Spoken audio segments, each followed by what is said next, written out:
बिस्मिल्लाहिर्रहमानिर्रहीम। अस्सलाम वालेकुम स्टूडेंट्स। लास्ट टॉपिक में हमने अरे की इंट्रोडक्शन की थी। अब हम अरे को डिफ़ाइन करते हैं, अरे क्या होती है इसको डिटेल में हम देखते हैं। ठीक है, टॉपिक का नाम है व्हाट इज़ एन अरे, कि अरे क्या होती है। अरे की डेफिनेशन देख लें। अरे की डेफिनेशन आप अगर लिखना चाहें तो यहाँ से शुरू करेंगे और यहाँ तक आपने इस डेफिनेशन को लिखना है। N array is a collection of variables.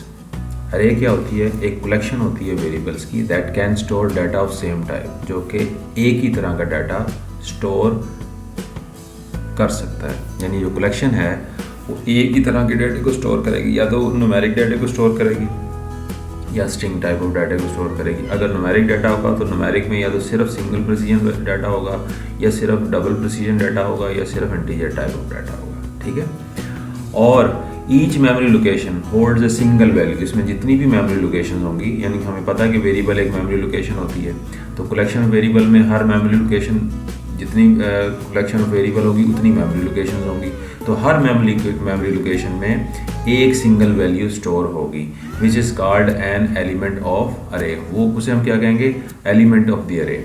ठीक है, जैसे कि नीचे अगर मैं आपको दिखाऊं कि यहाँ पर देखें, ये मेमोरी लोकेशंस हैं, ये वेरिएबल, ये अरे के नाम है उसके साथ, और ये मेमोरी लोकेशन में उसने डाटा को स्टोर किया हुआ है। हर ये एक एलिमेंट है। ठीक है, ये दूसरा एलिमेंट है, ये तीसरा एलिमेंट है, ये चौथा, ये पांचवा।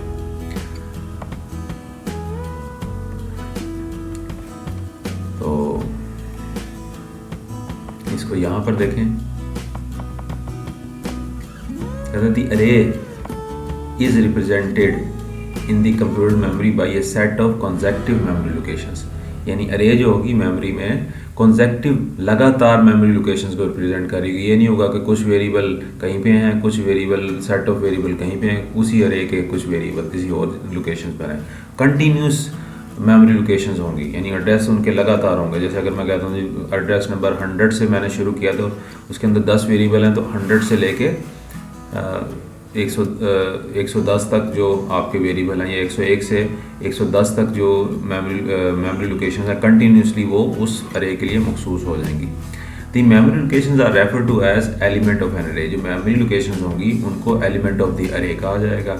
ईच अरे इज गिवन ए नेम। हर अरे को एक नाम दिया जाएगा। ठीक है, नाम एक ही होगा अरे का। And the elements of the array are accessed with reference to their position और लोकेशन नंबर। जो उस अरे के अंदर उनकी एलिमेंट्स की लोकेशन या पोजीशन नंबर होगा, उसकी बेस पर वो एलिमेंट एक्सेस होंगे। एक्सेस का मतलब होता है यानी उन तक हमारी रसाई होगी। ठीक है, this position number is called index और सब्सक्रिप्ट। उस पोजीशन नंबर को इंडेक्स या सब्सक्रिप्ट हम कहेंगे। ठीक है, द सब्सक्रिप्ट और index value is written in parenthesis. जो इंडेक्स और वैल्यू होगी उसको हम पैरेंथेसिस में लिखेंगे, यानी स्मॉल ब्रैकेट्स में हम उन्हें यूज़ करेंगे। ये सब्सक्रिप्ट और index value is written in parenthesis with name of the array. Array के नाम के साथ वो उनकी लोकेशन जो होगी इंडेक्स या सब्सक्रिप्ट की, वो पैरेंथेसिस में लिखेंगे। The first element of the array has an index value of 0। जो पहला अरे का एलिमेंट होगा उसकी इंडेक्स वैल्यू 0 हुआ करेगी, लेकिन अनलेस स्पेसिफाइड अदरवाइज यानी आप उसकी जो अरे का पहला एलिमेंट हुआ करेगा उसकी इंडेक्स वैल्यू 0 हुआ करेगी आप, लेकिन आप 1 से भी शुरू करवा सकते हैं। ठीक है, स्पेसिफाइड अनलेस स्पेसिफाइड अदरवाइज का मतलब ये है। And the index is incremented for each next element. यानी अगर उसकी वैल्यू 0 से स्टार्ट हो रही है तो अगला एलिमेंट 1 होगा, उससे अगला एलिमेंट 2 होगा, उससे अगला एलिमेंट 3 होगा। इस तरह उसके अंदर इंक्रीमेंट होती जाएगी। इसका अब सिंटेक्स देख लें। सिंटेक्स क्या होगा? सिंटेक्स क्या है? अरे नेम और उसके ब्रैकेट में साइज ऑफ द अरे, यानी उस अरे का नाम लिखेंगे जब हम उसको डिक्लेयर कर रहे होंगे, और ब्रैकेट में उसका साइज लिख देंगे कितने एलिमेंट्स की अरे है। ठीक है, तो आगे आने वाले टॉपिक्स में हम इसको अरे को डिक्लेयर करना भी सीखेंगे, कैसे हमने अरे को डिक्लेयर करना है। अब इसके अंदर जो अरे का नाम है उसके इसकी जो इस सिंटेक्स को थोड़ा सा नीचे एक्सप्लेन किया हुआ है। N array is refer bye it's name. जो अरे है उसका वो नाम से रेफर की जाएगी, फॉलोड बाय ये सब्सक्रिप्ट फॉलोड बाई ये सब्सक्रिप्ट एनक्लोज इन पैरेंथेसिस, जो उसके ब्रैकेट में उसका सब्सक्रिप्ट होगा वो उसको पैरेंथेसिस में हम बता देंगे। वेयर अरे नेम, यानी अरे नेम का मतलब है अरे वेरिएबल, यानी अरे उसको पूरा एक हम नाम दे देंगे, is the variable name of the अरे, ठीक है। अरे नेम से ओवरऑल वेरिएबल का नाम होगा, यानी कलेक्शन ऑफ वेरिएबल्स का जो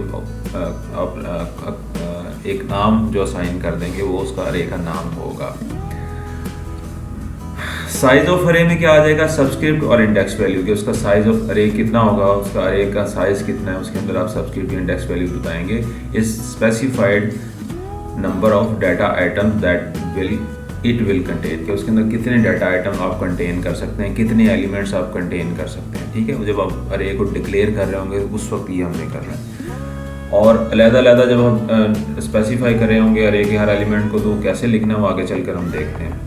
each element is given a unique storage location, her element को एक यूनिक स्टोरेज लोकेशन दे दी जाएगी, यानी यूनिक का मतलब होगा वो स्टोरेज लोकेशन किसी और को नहीं मिलेगी, वो एक ही होगी, मुनफरिद होगी। यूनिक का मतलब एक है, यानी मुनफरिद in the array and a subscript और index value is used to identify the position of the particular element, यानी वो इंडेक्स और सब्सक्रिप्ट वैल्यू जो होगी वो उस पर्टिकुलर एलिमेंट को आइडेंटिफाई करने के लिए इस्तेमाल होगी, ठीक है।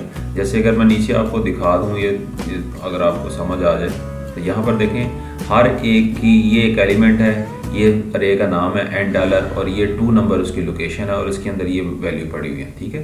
तो इस तरह आप इसको आइडेंटिफाई कर सकते हैं, ये नाम है और ये सेकंड नंबर इसकी लोकेशन है अरे के अंदर, और ये इसके अंदर आपने नाम स्टोर किया, ये एक एलिमेंट है। तो इस तरह हम इसको आइडेंटिफाई कर सकते हैं। The subscript which may be an integral expression, integral expression का मतलब क्या होगा, कोई एक्सप्रेशन भी हो सकती है, यानी कि आप लिख दें 5 + 2 + डिवाइडेड बाई 3, वो एक्सप्रेशन कैलकुलेट हो और कैलकुलेट होने के बाद जो आपके पास वैल्यू मिले। इंटेग्रल का मतलब ये है कि आपको सिर्फ उसकी इंटीजर वैल्यू मिलेगी, फ्रैक्शनल पार्ट नहीं मिलेगा, ठीक है, वो वैल्यू होगी। और सिंपल वेरिएबल, यानी ये जो आपका सब्सक्रिप्ट है वहाँ पर सिंपल वेरिएबल भी लिख सकते हैं यहाँ पर आप, ठीक है। यानी किसी वेरिएबल में आपने उसकी एलिमेंट की वैल्यू आपने स्टोर कराई हुई है, तो वहाँ पर एलिमेंट का नाम लिखेंगे लेकिन वो वैल्यू उस एलिमेंट में से उठा लेंगे, ठीक है। This subscript which may be an integral expression or simple variable is enclosed in parenthesis after the array name, array name के बाद वो पैरेंथेसिस में एनक्लोज होगा, ठीक है। We have only dealt with unsubscripted variable, अभी तक हमने जो डील किया था अनसब्सक्रिप्टेड वेरिएबल के साथ हमने डील किया था। इससे पहले वाले चैप्टर में अनसब्सक्रिप्टेड वेरिएबल कौन सा था, वो सिंपल वेरिएबल होता था, यानी सिंगल वेरिएबल होता था। So far we are which are simple variables that are only capable of storing one value, यानी वो सिंपल वेरिएबल होते थे और उनकी वो सिर्फ एक वैल्यू को स्टोर कर सकते थे। N array is called a सब्सक्रिप्टेड variable, अरे को हम सब्सक्रिप्टेड वेरिएबल भी कहते हैं। फ्यूचर में अगर आपको क्वेश्चन आ जाए कि सब्सक्रिप्टेड वेरिएबल क्या होता है, तो आपने अरे की ही डेफिनेशन को लिख देना है, ठीक है। और इसके ऊपर क्वेश्चन अगर आता है तो मैं आगे चल के आपको बताऊंगा कि कहाँ से कहाँ तक आप लिख सकते हैं। An array is called a subscripted variable because when we need to access a certain element we must use a subscript to point to that element so we can differentiate it from the rest, यानी अगर आपने किसी particular element को लिखना होगा तो उसको आप उसका पर्टिकुलर सब्सक्रिप्ट दे देंगे। जैसे मैंने नीचे आपको दिखाया था, जब दूसरी नंबर लोकेशन पे आपने ब्रैकेट में सब्सक्रिप्ट देखा था 2 देखा था, ठीक है। जैसे यहाँ पर ये वाला लिखा हुआ है $1, यानी ये इसका सब्सक्रिप्ट है जो पैरेंथेसिस में आपको नज़र आ रहा है। एन अरे is called a subscripted variable because we need to access a certain element, we must use a subscript to point out to that element so we can हम इसे differentiate करेंगे it from the rest, यानी बकाया जो elements हैं उनसे हम कैसे differentiate कर सकेंगे, इस सब्सक्रिप्ट की बेस पर इसको इससे differentiate कर सकेंगे, इसको इससे differentiate कर सकेंगे, ठीक है। all array elements in an array have the same variable name, अरे के अंदर जो आपके एलिमेंट हैं हर एक का नाम एक ही होगा, जैसे यहाँ नज़र आ रहा है एंड डॉलर, ठीक है। ये सारे एलिमेंट्स के नाम लिखे हुए हैं, ठीक है। Which is also the name of the entire अरे, जो कि पूरी की पूरी अरे का नाम भी होगा एंड डॉलर, ठीक है। हर एलिमेंट के साथ भी लिखा होगा और एंटायर अरे का नाम भी होगा, यानी पूरी एंटायर अरे का यहाँ पर आपको नज़र आ रहा है ये कि एंड डॉलर अरे, यानी स्ट्रिंग अरे है जिसका नाम एन है। एन अरे वेरिएबल कैन बी न्यूमेरिक और स्ट्रिंग। अरे जो वेरिएबल होगा वो न्यूमेरिक भी हो सकता है, स्ट्रिंग भी हो सकता है, ठीक है। यहाँ पर उसने स्ट्रिंग अरे वेरिएबल की मिसाल दी हुई है। For example of string an dollar is consisting of 5 elements. 5 elements कहाँ से शुरू हो रहे हैं? 0 से लेके 4 तक, 0 1 2 3 4 5। It can be represented below. उसको उसने नीचे यहाँ पर रिप्रेजेंट भी करवा दिया, ठीक है। ये उसने 5 एलिमेंट्स यहाँ पर दिखाए हुए हैं। एन डॉलर उस अरे का नाम है और इस सबस्क्रिप्ट के अंदर पैरेंथेसिस के अंदर पहले एलिमेंट की ये लोकेशन बताई हुई है, ये दूसरी लोकेशन है, तीसरी, ये चौथी और ये पांचवी, ठीक है। इसीलिए इसे सब्सक्रिप्टेड वेरिएबल कहते हैं। सबकी अरे का नाम एक ही है लेकिन लोकेशन की बेस पर वो एक दूसरे से मुख्तलिफ है। आइडेंटिफाई हम उसकी लोकेशन की बेस पर करेंगे, ठीक है। Where 0 1 2 3 and up to 4 are the subscript used to identify the array location, so that $0 and $1 and up to $4 are addresses in the memory where the values will be stored। ये addresses होंगे, ठीक है, memory के अंदर हर element के। यानी तीसरे element जो है उसका एड्रेस क्या बन रहा है? $2, चौथे का $3 क्योंकि 0 से स्टार्ट हो रहा है। इसी तरह पांचवें एलिमेंट का एड्रेस क्या बन रहा है? $4, ठीक है। तो इसको आप फ्यूचर में 1 से भी स्टार्ट करवा सकेंगे, वो आप एज़ पर योर रिक्वायरमेंट हम इस तरह कर सकते हैं। लेकिन बाय डिफ़ॉल्ट अरे के एलिमेंट जो होगा 0 से स्टार्ट होगा। Values can be assign to the subscripted variable by let statement. हम वैल्यूज़ जो असाइन करेंगे सब्सक्रिप्टेड वेरिएबल को वो लेट स्टेटमेंट से भी कर सकते हैं, रीड डाटा स्टेटमेंट से भी कर सकते हैं और इनपुट स्टेटमेंट से भी कर सकते हैं। आगे नीचे filling and printing of the array आएगा, उसमें हम देखेंगे कि हम किस तरह से रीड डाटा स्टेटमेंट या इनपुट स्टेटमेंट को यूज़ करते हैं सब्सक्रिप्टेड वेरिएबल के अंदर वैल्यू को असाइन करने के लिए, ठीक है। The size of subscript oblique index value can be a variable. जो साइज होगा वो एक वेरिएबल भी हो सकता है और नंबर भी हो सकता है और न्यूमेरिक एक्सप्रेशन भी हो सकती है। यानी जहाँ पर आप साइज़ लिखेंगे वहाँ डायरेक्ट वैल्यू भी दे सकते हैं कि साइज़ इतना होगा, ठीक है, उस सब्सक्रिप्टेड वेरिएबल का। और वेरिएबल वहाँ पर वेरिएबल भी लिख सकते हैं कि वेरिएबल में किसी सिंपल वेरिएबल में वैल्यू उठा ले और वहाँ से उस वेरिएबल की वैल्यू को वो रीड कर ले। इसी तरह कोई न्यूमेरिक एक्सप्रेशन भी हो सकती है कि हम वो ब्रैकेट के अंदर जब हम अरे को डिक्लेयर कर रहे हैं तो उसकी ब्रैकेट में आप या किसी एलिमेंट को हमने रेफरेंस देना है तो यहाँ पर आप कोई न्यूमेरिक एक्सप्रेशन लिख दें, वो कैलकुलेट हो, उसके बाद जो नंबर आए वो उसका एड्रेस बन जाए। तो इस तरह से भी हम आगे चल के यूज़ कर सकेंगे, ठीक है। यहाँ पर अब जैसे मैंने इस वेरिएबल का रेफरेंस देना है तो मैं यहाँ पर ये जो 2 वैल्यू है किसी वेरिएबल में स्टोर कराई हुई, फॉर एग्जांपल वेरिएबल ए है, a = 2 और यहाँ पर मैं a लिख दूँ तो जब ये इसको पढ़ेगा तो यहाँ a लिखा होगा तो a का मतलब होगा वो वेरिएबल नेम है। तो वो वेरिएबल से इस पैरेंथेसिस में जो वैल्यू है वो वेरिएबल के नाम में जो वैल्यू पड़ी होगी उसको उठा के यहाँ पर कंसीडर कर लेगा और हम एक्सेस कर लेंगे $2 को, ठीक है।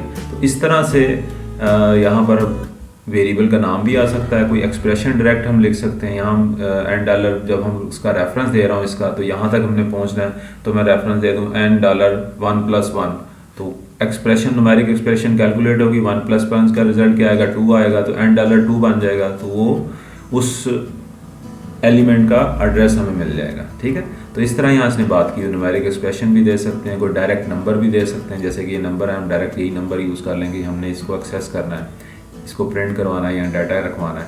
इसी तरह वेरिएबल का नाम भी रखा जा सकता है। उम्मीद है कि आपको ये अरे क्या होती है इसके बारे में इंट्रोडक्शन मिल गया होगा। इंशाल्लाह आने वाले टॉपिक्स में आपको जब हम फिलिंग एंड दी प्रिंटिंग अरे वाला टॉपिक पढ़ेंगे तो आपको ये टॉपिक मज़ीद क्लियर हो जाएगा। इसके साथ ही इजाज़त चाहता हूँ। अगर आपको ये वीडियो समझ आ गई है, पसंद आई है तो इसको लाइक ज़रूर कीजिएगा और अभी तक जिन लोगों ने इस चैनल को सब्सक्राइब नहीं किया तो वो ज़रूर इसको सब्सक्राइब कर दें। अस्सलाम वालेकुम।